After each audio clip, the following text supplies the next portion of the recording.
Okay, we're gonna get started here. Ooh, this one popped off for him. The Great Studio Monitor Lie. This guy's the king of rage bait. I kind of respect it. Like, he knows how to like the like ratios are not usually good in his videos, but he knows how to get the hive going. He knows how to piss people off. I have not pre-watched this yet. I don't pre-watch any of his videos. In his last video, I actually I agreed with him, even though I wasn't like a Reaper. I wasn't like a Reaper guy or anything. He was talking about how, you know, Reaper is like better for mastering, why you shouldn't master with other DAWs. And, you know, the title was pretty clickbait in the sense that, you know, you can master in other DAWs, but there is some efficiency things with Reaper that do seem kind of nice. This dude is like the Leafy of audio engineers, me or him? He's not mean enough. He's not mean enough. So the Great Studio Monitor Lie, the truth exposed. Because like this can actually put out an impressive... Oh, sorry. But anyways, my point is I don't think this guy always has bad takes. That DAW tier list, not good, but you know, I do think he can spit. He can spit. Have you ever wondered how tiny speakers like this can actually put out an impressive amount of bass? The top speaker manufacturers seem... This is true. I know I'm already off to a pause here, but for instance, a MacBook speakers, they can put out an impressive amount of bass. The thing with like a MacBook speaker's bass though, is it doesn't travel very far at all, but you can actually hear it a little bit. Same thing with like Bluetooth headphones too. To do stuff which defies science. It's like magic. But sorry to disappoint any Harry Potter fans out there, but there's no such thing as magic. And although the speaker manufacturers understand physics extremely well, the hard truth is their sales revenue depends on the fact that you don't. Why? Well, because... There's probably some truth to what he's saying, but it's not always... It's scam. Like, scam, it's just sales tactics, you know? It's not... I don't know. Well, he didn't say, to be fair, he didn't say scam, he said lie. Small speakers are cheaper to build, cheaper to distribute, cheaper to warehouse, and cheaper to ship to the end customer. And at the end of the day, hobbyists don't have room for big speakers in their small home studios. So this is why almost 100% of the pro audio speakers you see at pro audio websites like Sweetwater and Thomann are small speakers. But spoiler alert, small speakers are crap. Why? Basic physics. Sound travels in waves and lower frequency. I mean, maybe I'm wrong here. Okay, maybe I'm wrong here, but I think it really just depends on the room you're in. You don't get big speakers. You don't get giant ass speakers for a little ass room. Frequencies have longer wavelengths, and a frequency of 50 Hertz has a wavelength of around 6.8 meters, so it's pretty big. Now, if you just want to hear the sound and you don't really care about the quality or accuracy, well, I guess any size speaker will do, but we're supposed to be audio engineers and we're supposed to care about the accuracy of the sounds that we're monitoring.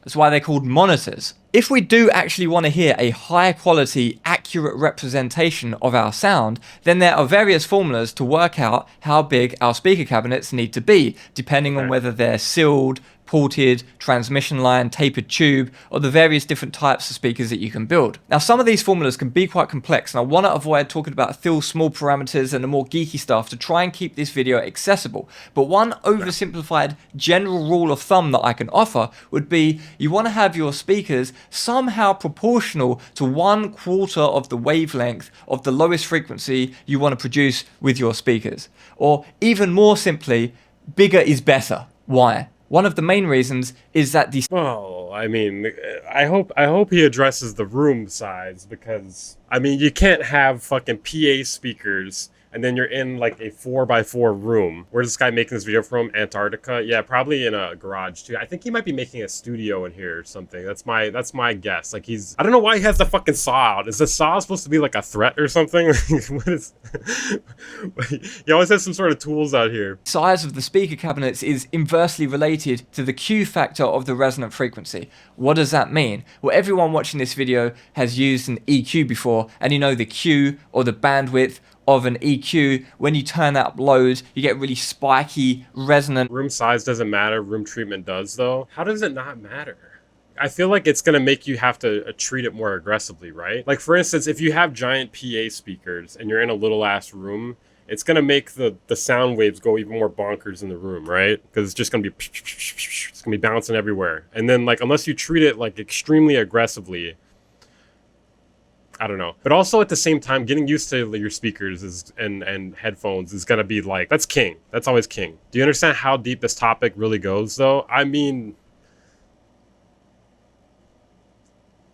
kinda? I don't know. ringing, unnatural colored sounding EQ setting, and that's bad in terms of accuracy of the speakers. We don't want that kind of stuff going on in our speakers. What we want is a really smooth, gentle roll off of the speakers with a low, gentle Q. That's good. How do we get a low Q factor? Well, we have to have big speakers, and we have to have good amounts of damping as well, and some other stuff, but predominantly one of the main things influencing the Q of the overall speaker is going to be the size of the cabinet. Here's a very popular studio monitor. A lot of people believe that this is transparent and low distortion. Now let's put it next to a 2350. Yeah, this is a Genelec, right? Yeah, those are expensive. 50 hertz wave.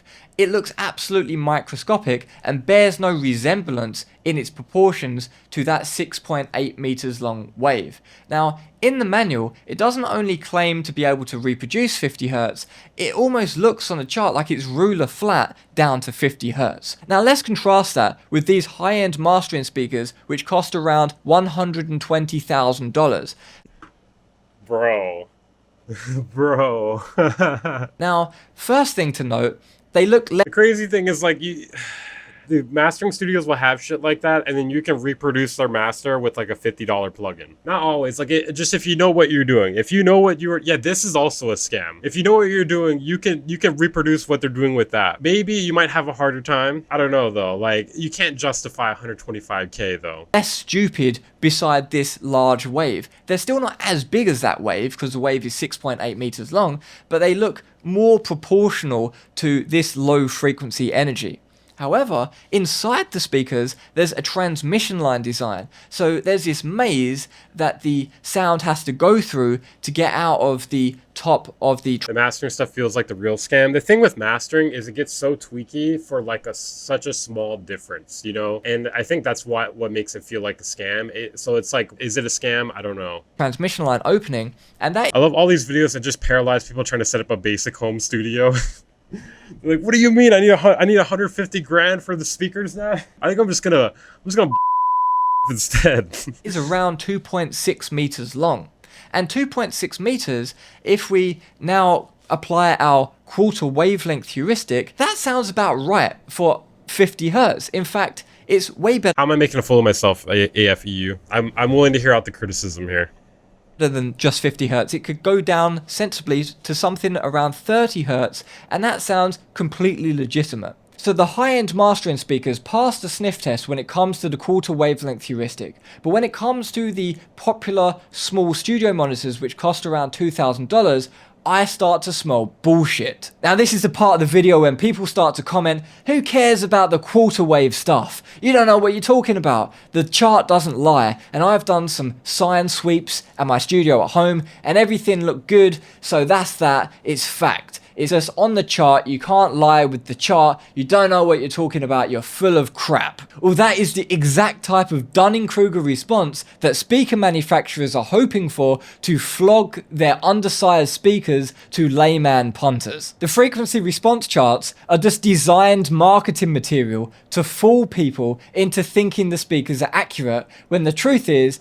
Well, come on, no set of speakers, headphones, anything is completely accurate. They're just not. Like, even when they say they're flat, they're not flat. Like, they're always, just by design, they're always going to be dips and bumps. About as accurate as a magic 8-ball. Let's start off by understanding how the speaker manufacturers get their low-end response to be better than what it ought be for the size of their cabinets. The first thing that almost all speaker manufacturers use are ports.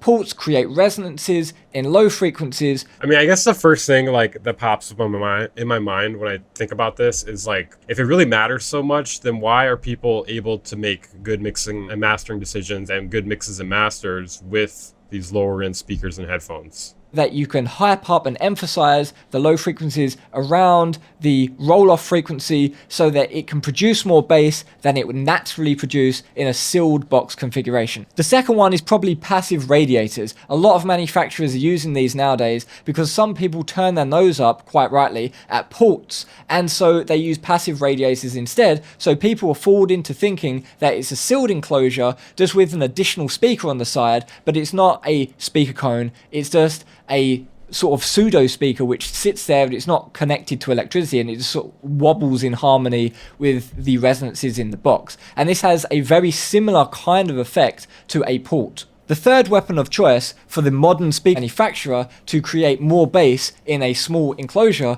is a high excursion driver. Now, high excursion drivers, all that means is normally a driver maybe... Can you recommend anyone for affordable pair of headphones for mixing? Honestly, just get used to what you use, and I mean, just make sure they're open back. Moves that much or something. Well, high excursion one can move like way more. It can just push more air because it's just moving in and out more dramatically.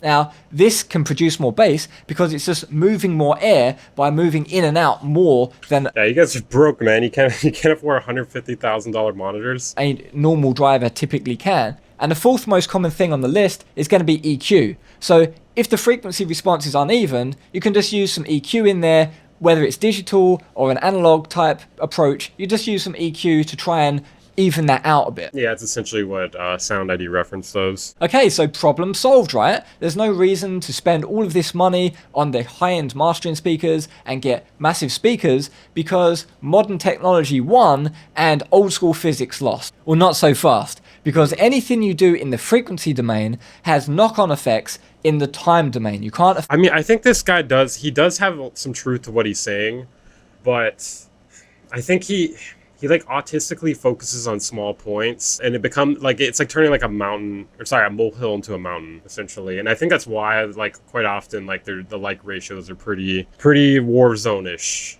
on his videos. Affect one without affecting the other. And using ports and passive radiators and stuff like this causes massive time domain distortion. Okay, but how about high excursion drivers? That sounds fine. The drivers... Yeah, he definitely picks and chooses his points, yeah. It's working harder. You got a more technologically advanced driver, which can just move more air. There's no downsides to that, right? Wrong. I don't know if I'd say it's schizophrenically calling everything scams and frauds. I don't know. It's not to that extent. Drivers are awful when it comes to accurate response, because most high-end speaker developers want low excursion drivers. They want to control the excursion of the speaker cone and keep it low, keep it minimal. And with higher quality designs, you can have that excursion really, really low for a good bass output. Speaker manufacturers don't want high excursion for accurate monitoring. Ports also encourage driver unloading, which can result in excessive excursion. You mean excursion? Excursion at low frequencies. And in fact, the more excursion your speaker cone exhibits, the more distortion you get in terms of suspension distortion, which causes harmonic distortion, and that isn't a good thing at all. We want to avoid that at all costs. So we actually want low excursion drivers in high-end speaker systems. So now you've got your tiny little speaker cabinet and you've stuffed a port in there or a passive radiator to try and... You know what? I figured out what he's building. I think he's building a gigantic speaker. He's inside the speaker right now. We saw what is going on in his videos lately. Hype up the bass, which is lacking naturally in the enclosure. The biggest speaker possible, and then he lives inside of it. Top tier mastering. And you've put a high excursion driver in there to try and force more bass out of this enclosure than would naturally occur. You guys are laughing now, but this is gonna be insane, okay? And you've got all sorts of harmonic distortion and intermodulation distortion and time domain distortion and just a whole mess of distortion. But we want a flat response, so people think these speakers are linear and accurate. So I want to know what this is a frequency response to, because bro, that is probably the flattest frequency response I've ever seen. Like, I mean, bro, like, I can pull up any, like, name a speaker right now, and I guarantee you it's not going to look even anywhere close to that flat. What we do is we come along and slap some EQ in there to... Yes, maybe the justification for this video is in order to be like, hey, look, honey, I need to take out a second mortgage on the house in order to get these speakers, all right? No, but the excursion. Make everything look even when you do a sine sweep. So now you do a... Yeah, you are supposed to mix on multiple speakers / headphones, generally because, you know, having a change of perception can help you address any issues, you know, and you might hear like, oh, wait, the kick was hitting good on this one, but not on this one, etc. Sine sweep, and don't worry about all of the distortion and the horrendous inaccurate sound. It looks linear on the graph. But the most ridiculous thing, this is so ridiculous, I can't think of anything else but to call this a scam, truly.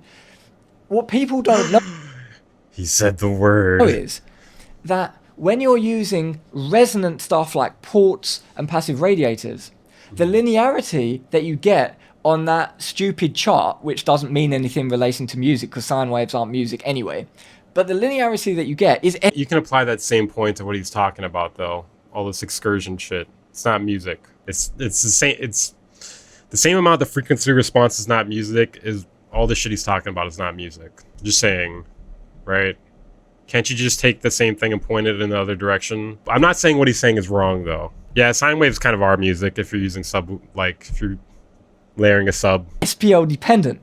What does that mean? It means when you turn the monitor knob up or down, the linearity of it will change.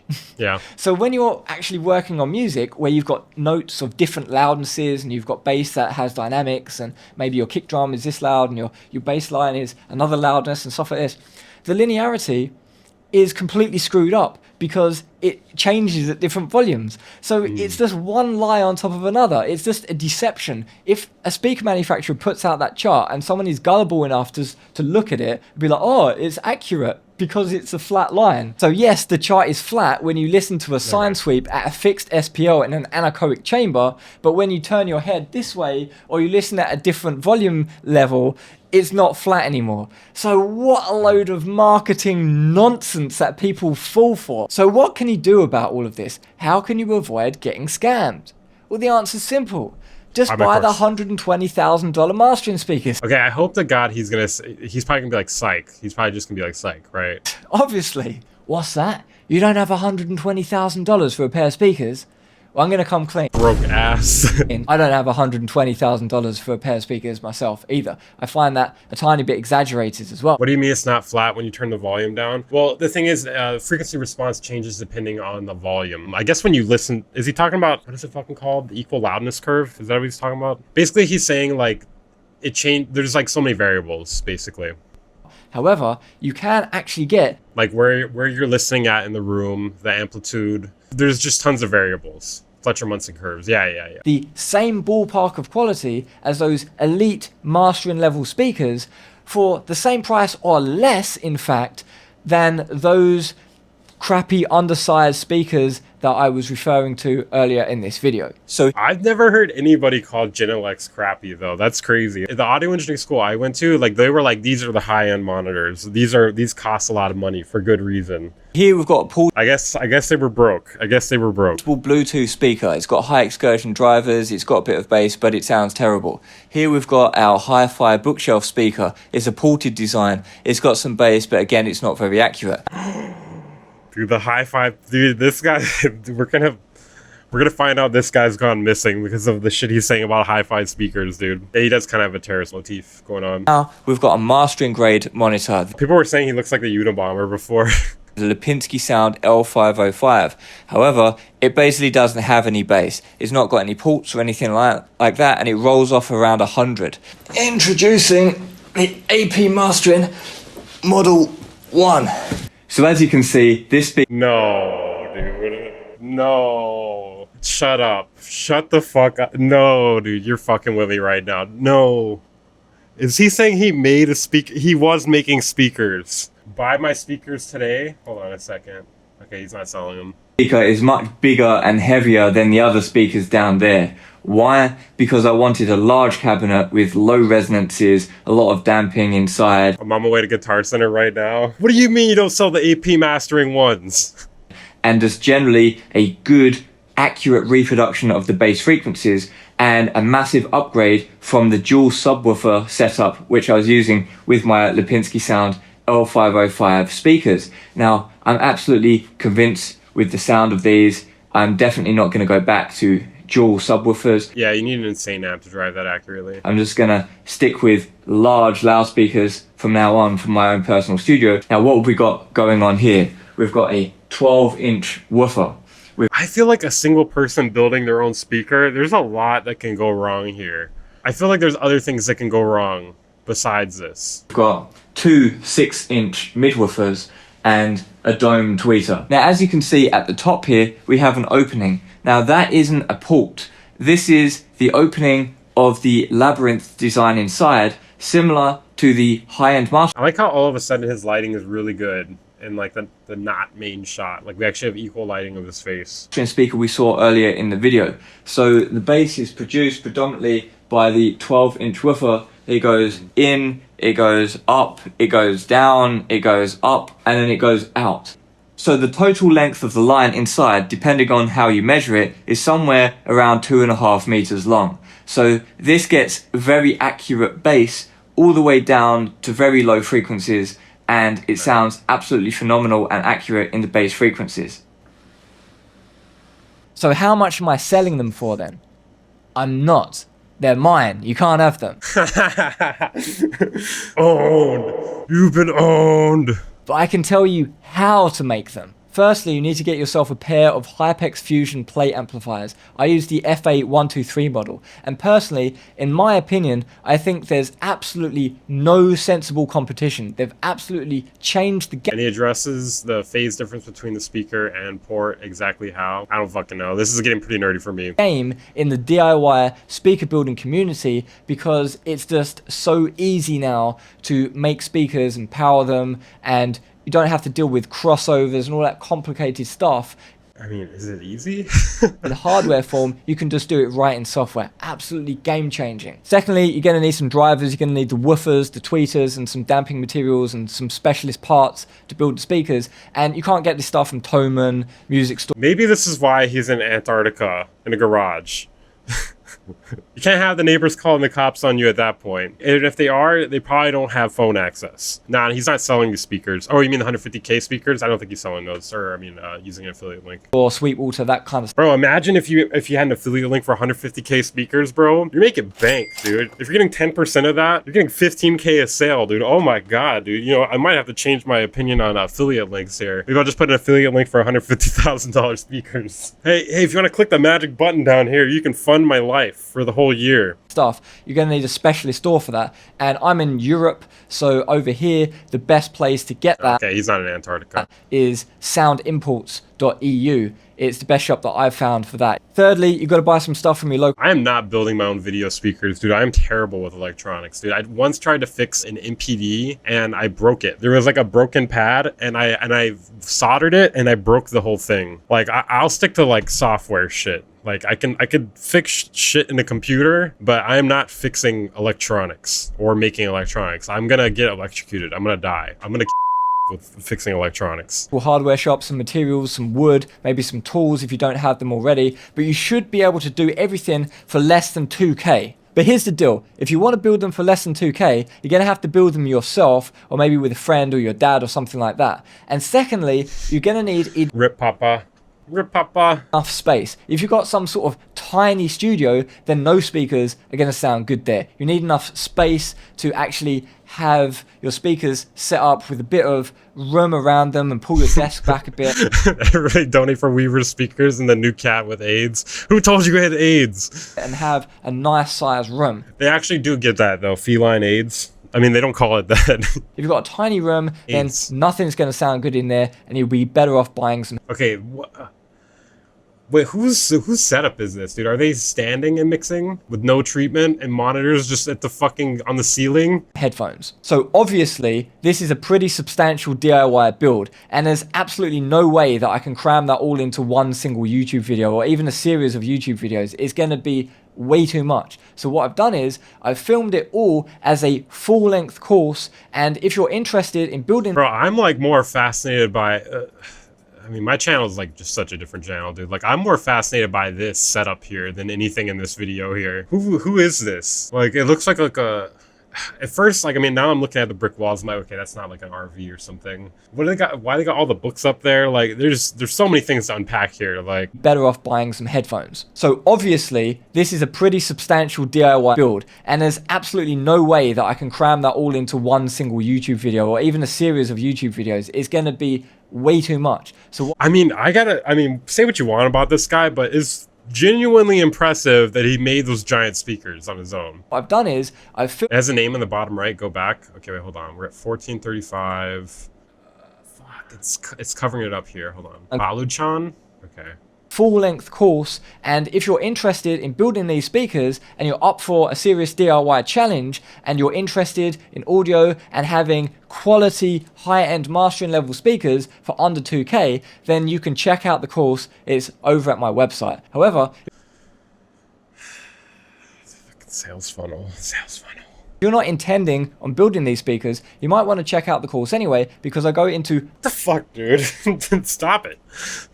lots of detail on the theory and why Wait, he did mention room size? I must have got distracted by the chat. we would want larger speakers and all of the details of what I've got going on here in this particular project. But I've done it in a way which isn't technical, going through formulas and mathematics and really complicated stuff that no one can understand apart from grey-haired people working in some sort of lab somewhere. No, it's like really logical, easy. He said a small room is shit no matter what. Yeah, I mean, I guess relatively. If you're going by these metrics here, where you're trying to get like the most accurate waveforms possible, To understand stuff that I'm going through in intuitive ways which actually make sense. So if you're interested in speaker building, you've always thought it was a bit of a complex thing that you've never really understood, then maybe this is an interesting course for you, even if you're not even considering building the speakers. Now, like I did with my EQ Enlightenment course, I'm going to give an early bird discount for anyone who wants to pre-order it before it comes out. But it's coming out in like a week, so it's not really that long to wait. But if you order it now, pre-order it in that 1 week time, using the code BIG. all right, dude. Okay, this feels like more of a scam than studio monitors. It's hard to say if we don't have the monitors or the course or anything like that. Hold on, let's see the price of the course here. Yeah, realistically, you do not need that. You can get results without these insane speakers. Let's see. What? 7,900 euros? 7,900 euros? Am I incorrect here? 7,900 euros? Oh, 79 euros. Okay, sorry, I forgot the comma was a 79 euros, right? I don't know how Europeans do this shit, dude. Is it 79? It's 79 euros. Okay, I thought it was 7,900, bro. I almost had a heart attack. That's not that bad, I guess. Mastering speaker building. Isn't that the first speaker he's ever made? Yes. So yeah, make of that whatever you will. Information is free on Google. That's basically true for every course. I mean, not really trying to shoot him some bail there, but yeah, that's basically true of like every course. It's just like free information that's been compiled, hopefully in an efficient way, so you don't have to waste as much time. Imagine building mastering speakers, and then only having your fans listen to their songs on an iPhone. It is true. It is true.